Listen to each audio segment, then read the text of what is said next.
नमस्कार दोस्तों, आप सभी का स्वागत है आपके अपने YouTube चैनल ज्ञान स्टडी LMP पर। दोस्तों, आज हम लोग सामान्य ज्ञान में अर्थशास्त्र के कुछ प्रश्न करने वाले हैं। दोस्तों, जो आज हम प्रश्न कराने वाले हैं वो काफ़ी इम्पॉर्टेंट प्रश्न हैं, काफ़ी चुनिंदा प्रश्न लिए गए हैं, तो इन प्रश्नों को ध्यान से करें। आइए दोस्तों, क्लास में चलते हैं और इन प्रश्नों को करते हैं। दोस्तों, उससे पहले अगर आप चैनल पर पहली बार आए हैं तो चैनल को सब्सक्राइब कर लें, साथ में बेल आइकन को अंडर प्रेस कर लें जिससे अगली क्लास की जानकारी आपको मिल सके। तो आइए अब क्लास में चलते हैं और आज के प्रश्नों को हल करते हैं। आज का हमारा पहला प्रश्न है, भारतीय बाजार का वॉच डॉग किसे कहा जाता है? SEBI, RBI, SBI, NABARD. दोस्तों, भारतीय बाजार का वॉच डॉग सेबी को कहा जाता है, तो ए ऑप्शन हमारा सही हो जाता है।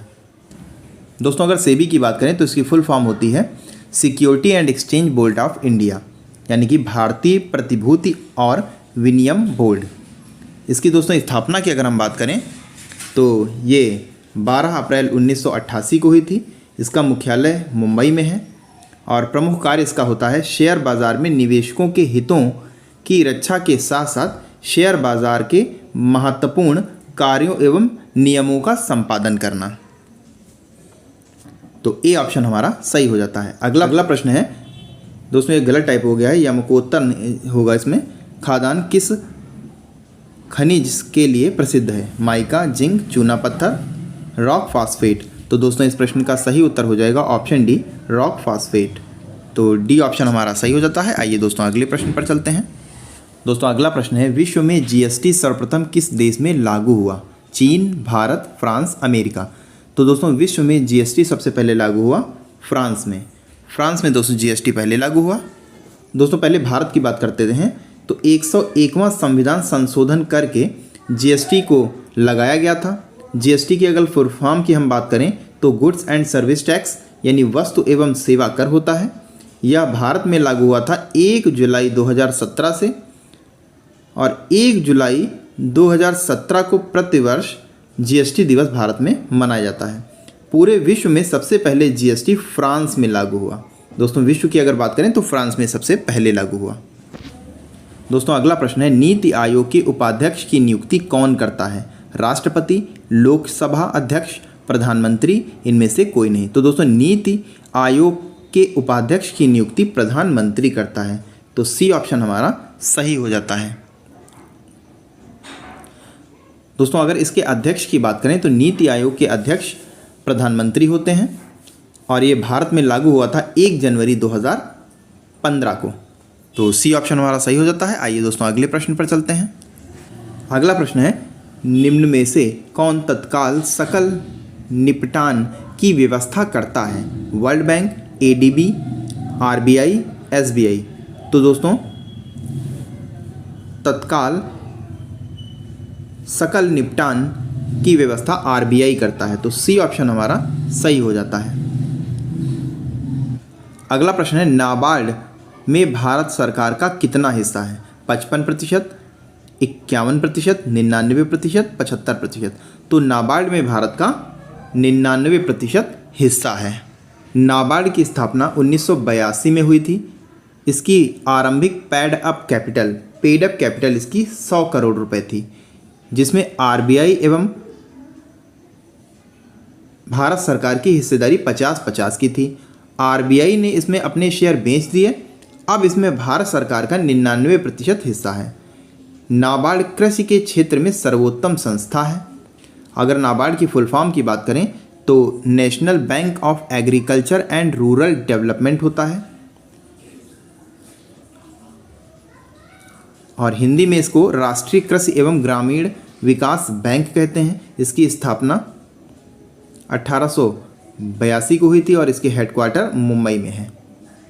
तो इस प्रश्न से इतनी जानकारी हमें मिल जाती है, सी ऑप्शन सही हो जाता है। आइए दोस्तों, अगले प्रश्न पर चलते हैं।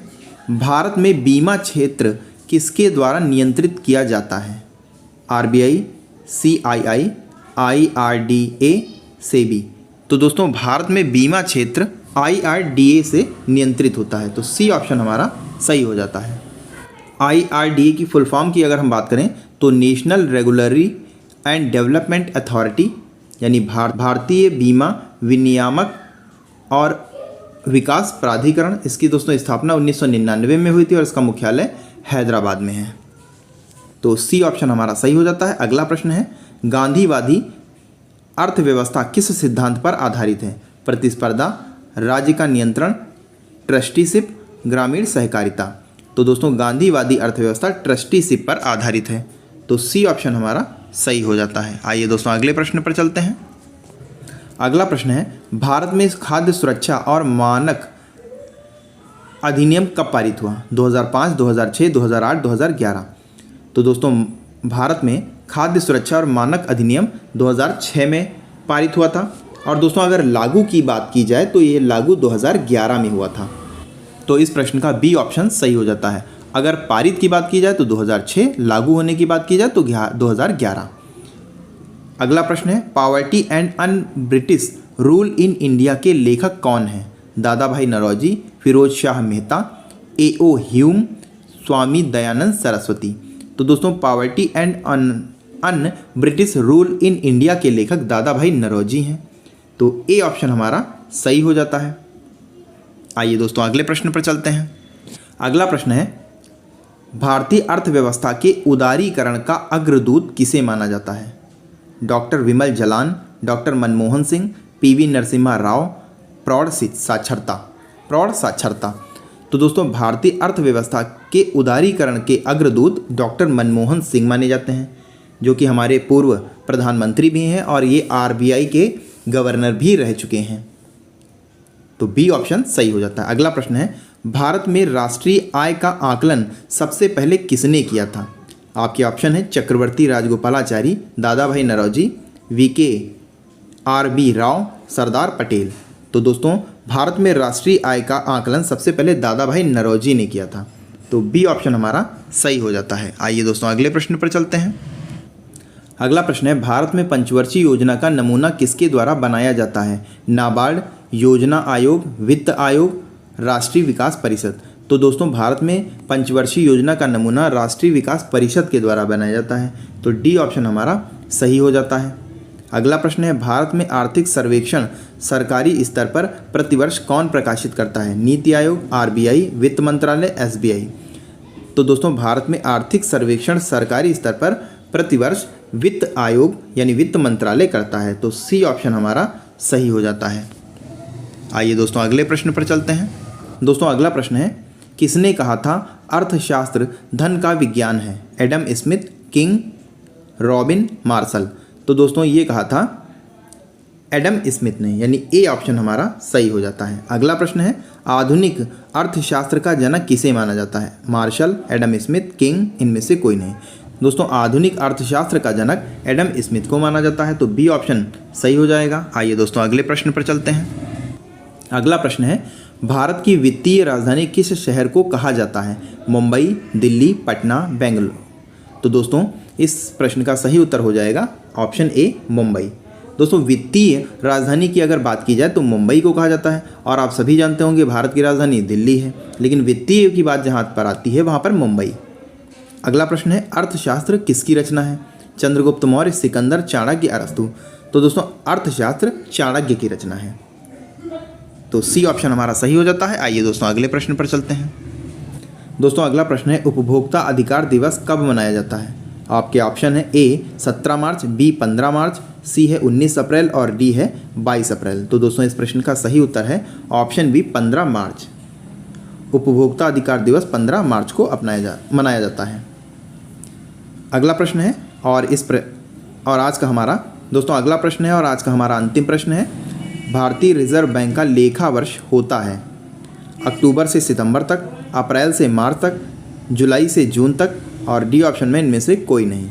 तो दोस्तों भारतीय रिजर्व बैंक का लेखा जुलाई से जून तक मनाया जाता है, यानी सी ऑप्शन हमारा सही हो जाता है। पूरे भारत की वित्त लेखा अगर बात करें तो ये होता है अप्रैल से मार्च तक, लेकिन भारतीय रिजर्व बैंक का जुलाई से जून होता है। तो सी ऑप्शन हमारा सही हो जाता है। दोस्तों आज के लिए बस इतना ही। कैसी लगी आज की क्लास कमेंट करके ज़रूर बताएं और अगर अच्छी लगे तो लाइक करें। और दोस्तों अगर अभी तक आपने चैनल को सब्सक्राइब नहीं किया है तो चैनल को सब्सक्राइब कर लें, बेल आइकन को अंडर प्रेस कर लें ताकि आपको अगली क्लास की जानकारी मिल सके। मिलते हैं अगली क्लास में, तब तक के लिए नमस्कार। जय हिंद, जय भारत।